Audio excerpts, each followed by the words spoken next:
কিস্তি হইলে এমন একটা জিনিস স্যার, বিপদগ্রস্ত মানুষদেরকে বিপদ থেকে উদ্ধার হইতে সাহায্য করে। আপনি চাইলে 10,000 টাকা না, আরো বেশি টাকা কিস্তি নিতে পারতেন। না না, আমি একটু ঋণের ভিতরে পড়ে গেছি তো, 10,000 টাকা হইলেই হইব, বেশি লাগবো না। এই যে এই বাড়িটা আর এই পুরা জায়গাটা, এই সমস্ত কিছু কি আপনার? হ, বাড়িটাও আমার, জায়গাটাও আমার। তাহলে আপনি আরো 10,000 টাকা কিস্তি বেশি নেন। না না স্যার। আচ্ছা ঠিক আছে, এই নেন আপনার কিস্তির বই। প্রতি সপ্তাহে সপ্তাহে আমি আসবো, টাকাটা দিয়ে দিয়েন। ঠিক আছে স্যার।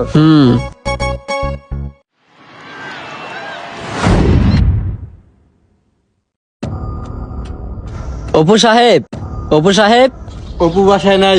আমাকে তো বললো উনি বাসায় আছে। আসিল একটু আগে বাইরে গেছে, বাজারের দিকে গেছে বাজারে। ওই যে উনি ভিতরে, ওনারা ডাক দেন। কই আপনি দেখছেন? আসেন এদিকে আসেন। স্যার একটু অসুস্থ ছিলাম। আপনি আমাদেরকে দেখে এরকম পালিয়ে পালিয়ে থাকেন কেন? ভয় পান কেন? স্যার কিস্তির টাকা যে সময় মতো বাও করতে পারি না, এই কারণে একটু পলায় পলায় থাকি। এটা কোনো কথা? আপনার মতো একজন বাড়িওয়ালা আমাদের মতো এই সামান্য কিস্তিওয়ালাদের দেখে পালিয়ে পালিয়ে থাকেন, ব্যাপারটা কেমন না? অন্য ব্যবস্থা আছে তো আপনার টাকা দেওয়ার। স্যার এটা আবার কি ব্যবস্থা?